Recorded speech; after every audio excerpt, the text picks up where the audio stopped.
Hi, in today's vlog I'm going to look at the idea of how teams can sometimes have an over-reliance on their star player. To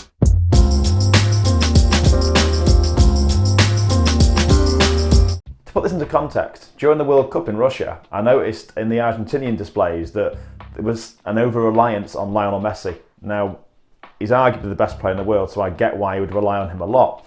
But it seemed like they nullified his impact just by forcing the ball to him all the time. See it so often in international football with Brazilian Ronaldo, with Portuguese Ronaldo, with Rooney with England, now with Salah with Egypt, Neymar in Brazil.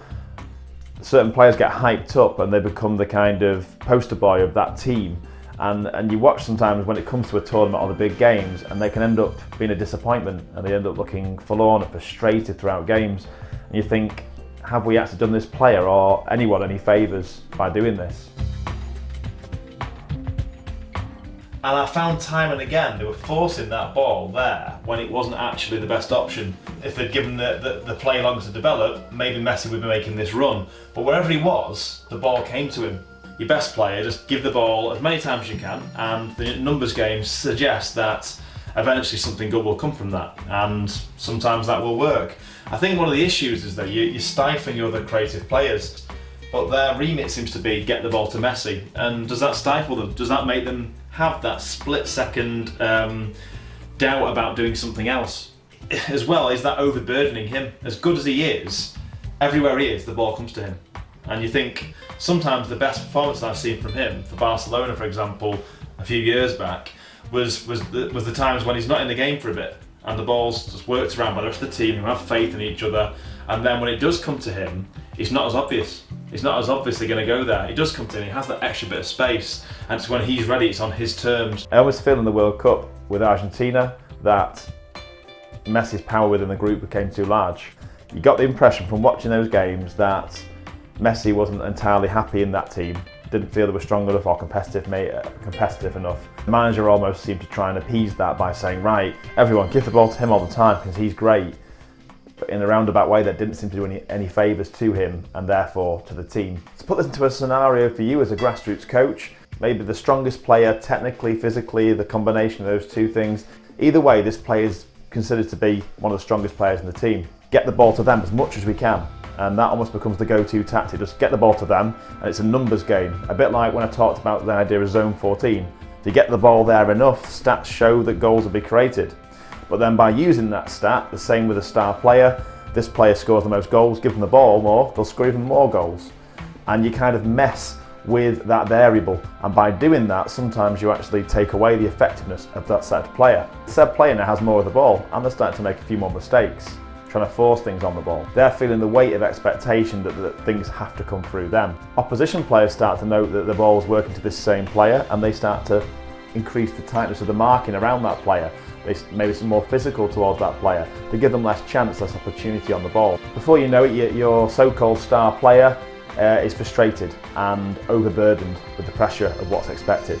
And it's starting to affect your other creative players too. Bit by bit, their decision making becomes less effective because they're not really making a decision. The decision is, you've got the ball, give it to this player. And this starts to cause friction between the players in the team because they feel like they want a role too. Trying to utilise what was your most effective player in the team previously, you actually make them ineffective, and then the whole team becomes ineffective as well. It's this idea of creativity. Can you force creativity?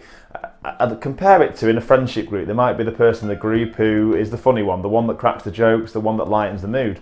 Now, if you turn to someone who you believe is funny, one of the surefire ways to make them less funny is to go, oh, you're funny, say something funny, and put that person on the spot and say, make me laugh.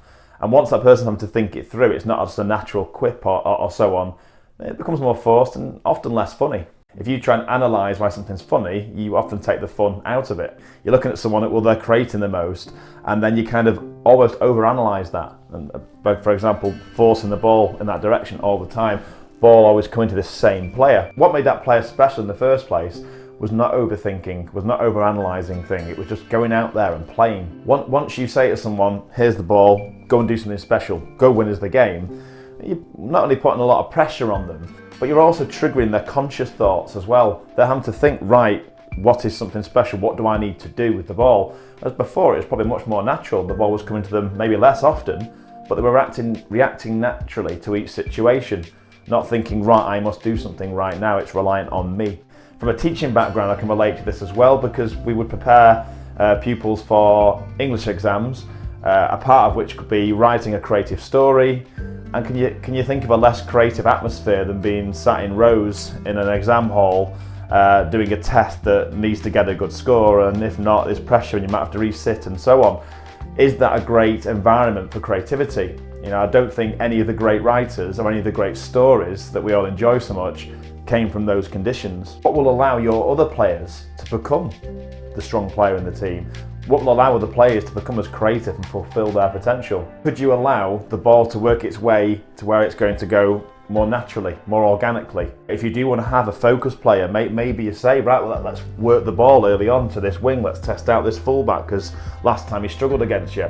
And it could be that we work it there, and just as that team's adapting, we're going to work the ball to the other winger now, or we're going to look for the overlaps because we know our fullback on this side can put a good cross in. Especially at a youth level, when you're trying to develop these players, would that be a better option to say, yeah, we're going to focus the ball to a certain player? That'd be interesting, wouldn't it?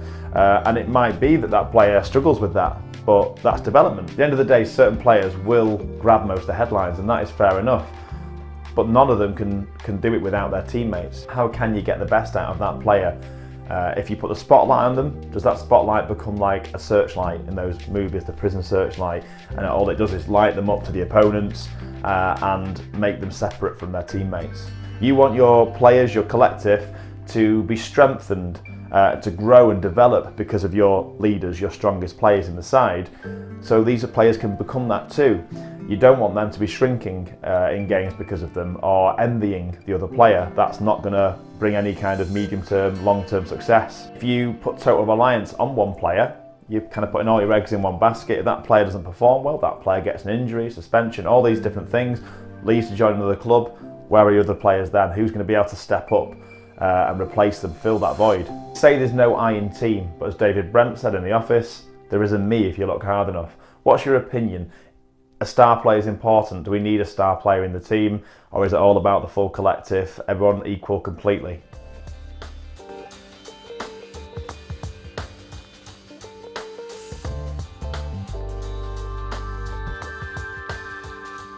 Look forward to seeing you next time on That's the Tactics Book.